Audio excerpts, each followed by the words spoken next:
The Nature of Predators 11. Memory Transcription. Subject: Slanik, Venlil Space Corps. Date: Standardized Human Time. August 30th, 2136. The glow of artificial lighting was the first thing that met my eyes. I stared at the unfamiliar surroundings in confusion, trying to recall where I was. This doesn't seem right. How did I get here? Someone had cocooned me in a blanket, which insulated me from the drafty room. There was light pressure by my ears, perhaps from some sort of bandage. Pain pulsed in my temple, dulled by a painkiller. Snippets of shapes lingered in my memory, but there was nothing concrete. I think I had been drifting in and out of consciousness for days. My brain concluded that this was a hospital, which meant I was recovering from a serious injury. My adled state suggested the damage was concentrated on the head. Gritting my teeth, I tried to think of the last thing I could remember.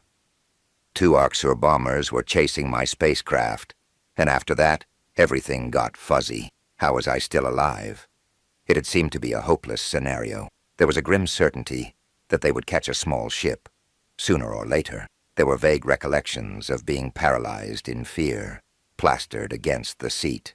The person flying was screaming my name and had the most visceral look on their predator. I snapped upright.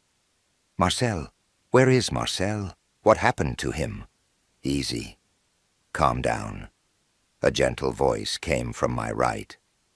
A Takan male was seated beside my bed, keeping an eye on my vitals. You're safe now. I'm Dr. Zarn. You're in the medical bay of a Federation warship. The Federation? My heart rate spiked, which Zarn seemed to notice. Why are you involved? Well, your craft came into our territory, so we took out the Arcsur. It was fortunate that the Greys crippled your ship first.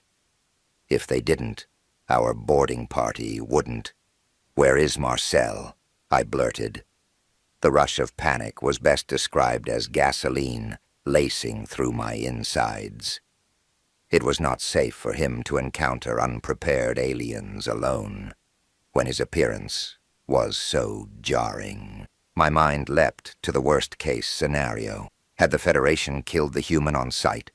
All I could picture was myself, standing over his corpse. The doctor patted my arm. He's not here. Rest easy. He's not a threat. He's alive, I exhaled. Please, take me to him. I don't think that's a good idea.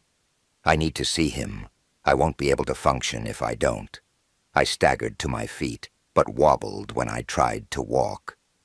Zarn caught me with a grunt, setting me back on the bed.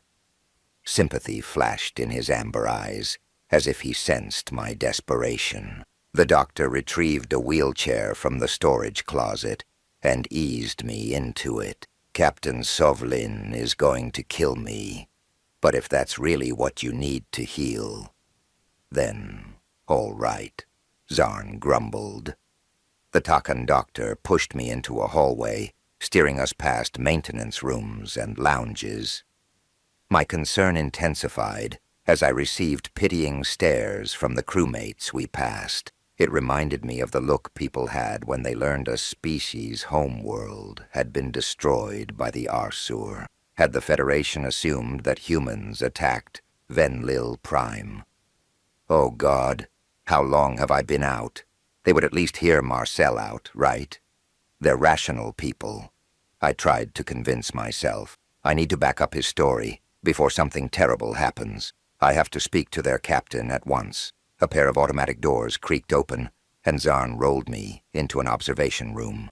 A throng of officers stood by a glass pane, which provided a view to the holding cell. They seemed to be pointing to a spot in the corner.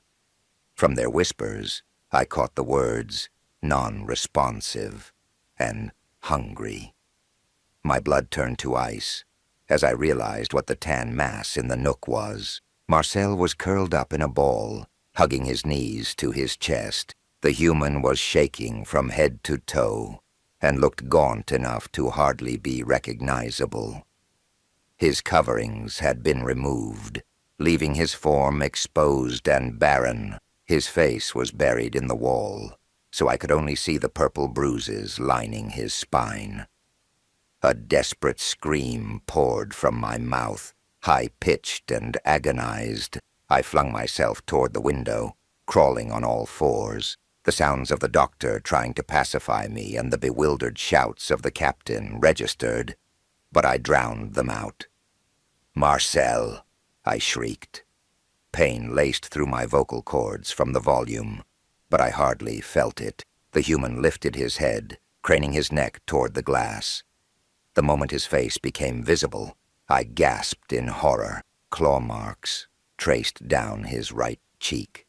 Deep gashes. Marcel hadn't even bothered to clean off the dried blood, perhaps losing the ability to care. The sockets around his hazel eyes were puffy and bruised. The left one was severe enough to be swollen shut. To add insult to injury, a thick metal band was clasped around his neck, restricting his airway. The human rose on weak legs, but stumbled to the glass. His gaze locked on me, and his lips curved up slightly. The band on his neck crackled with electricity seconds later. With a yelp, the predator collapsed in a heap. One of the officers must have triggered the shock as a form of punitive control. My heart twisted, watching my friend racked with pain. I snarled toward the Federation posse. "Stop that!" The one I believed was Captain Sovlin blinked in confusion. "It's snarling at you. That's how humans show happiness." "They don't have tails or movable ears," I growled. The electric current ceased, to my relief. Marcel languished on the floor, clutching his throat. The skin beneath the collar looked red, as though the human had been zapped repeatedly. I was amazed that he found the strength to answer my call the first time. "Marcel," I repeated. The predator struggled to a kneeling position and pressed a splayed hand against the glass. The Federation officers backed away, like they thought he could reach through a solid object. Tears welled in my eyes. The poor guy was struggling with such simple motions. I met his gaze and placed my own paw opposite his palm. "Slanek," Marcel croaked. "I am happy. You're okay." I pinned my ears against my head with concern. The human's voice sounded weak and feeble. I could only imagine how much he was hurting, looking at the wounds all over his body. By my estimation, they weren't feeding him either. The Federation was letting him endure a slow death by starvation. I sniffled, wiping a tear off my face. "I am so sorry, Mark. It was my job to protect you, and I failed. I left you all alone. Don't cry. Please. It's not your fault," the human murmured. Dr. Zarn seemed floored by our exchange, as though he didn't understand what was happening. A paw grasped at my scruff and dragged me away from the glass. I reared on my assailant, flexing my claws as best as I could. There was no chance I was letting anyone take me away from the human. "What is wrong with you, Slanek?" Captain Sovlin set me down in the hallway, deflecting an attempted swing. "You're crying over a vicious, sadistic predator, a human. What is wrong with me?" The veins in my eyes bulged as white-hot fury coursed through my blood. "How could you do this to him? Marcel is my friend. I thought you'd be more grateful being liberated. A species that enslaves and exploits you are not your friends. I can't believe I have to say that. We aren't enslaved. We're partners with them. Willingly." Sovlin recoiled. "I'm sorry, what?" "A science vessel made contact with us. After speaking with them, we couldn't let you chase their trail. We knew this is what you fuckers would do. to an innocent species that came in peace. I refused to believe that. The distress signal. Their history. Well, just look at them. He spat, spines bristling. The Venlil wouldn't betray the Federation. Not for their kind. Do you have any idea which species you're dealing with? We do. Venlil scientists did tests that prove that humans feel empathy. They are kind and gentle. Marcel is kind and gentle.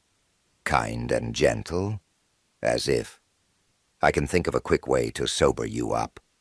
The captain's voice was low with anger. Marcel hasn't eaten in days. Let's see how gentle he really is. Sovlin grabbed me by the scruff again and marched back into the observation room. He opened the door to the holding cell, flinging me inside with disdain. Zarn shouted at him to stop, once it was obvious what the intention was. The doctor tried to remind him that I had a head injury, not to mention being under the influence of painkillers. The rough officer ignored him and clicked the door shut behind me. A brief tinge of fear crossed my mind. I knew Marcel didn't want to eat me, but this might be pushing his instincts. When his options were starving to death or gnawing at my bones, there had to be some temptation. The human glanced at me, surprised at my involuntary entrance. Russet hair sprouted along his jawline, which gave him a rougher look than I was used to. He approached cautiously and watched me with sad eyes. Seeing that I didn't back away, he settled down beside me. This was the closest we'd ever been, which made the discoloration around his left eye all the more noticeable. What happened to your eye? I managed. Sovlin was tired of looking at me. Said next time he'd do it with claws out, and then... The human gestured to the gash on his cheek. It's everything I do, Slanek. They hate my existence. I reached out with a shaking paw, tracing the wound. Does it hurts? Gib going with the stupid Westions, Slanel, bravo. Yuri really maggie him feel better, so Marcel no there. Everywhere. Though the figure inside my chair widened. The way his voice cracked with that word was heartbreaking. The human lowered his head into his hands, and defeat radiated through his posture. I couldn't bear to see the sharp, considerate Marcel reduced to this. I'm going to get you out of here. I promise, I whimpered. My friend, don't make promises you can't keep. The human coughed. My paws tugged the predator closer to me. Before I realized I had done it, Marcel's eyebrows shot up in surprise. But he didn't try to pull away. He rested his head on my stomach and tried to absorb some of my body warmth. I petted his hair with a tentative paw, humming soothingly. His oily mane was softer than I expected it to be, except for the strands that were crusted by dried blood. The human closed his hunter eyes, relaxing into my arms. A more peaceful expression settled onto his face, and I observed him with fondness. Sovlin was right.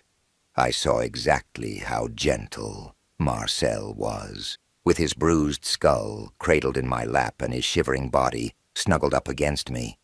He seemed so frail and innocent. But I will get you out of here, because you are my brother, my best friend, I whispered, and I love you.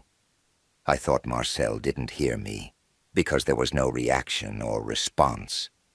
It wasn't until I saw a tear trickle down his cheek that I realized he had. The human reached up with a feeble hand and brought my paw over his chest. The steady beat of his heart ebbed into my toes, warm and rhythmic. At the glass pane, the Federation officers gawked at the affectionate scene between a predator and its prey.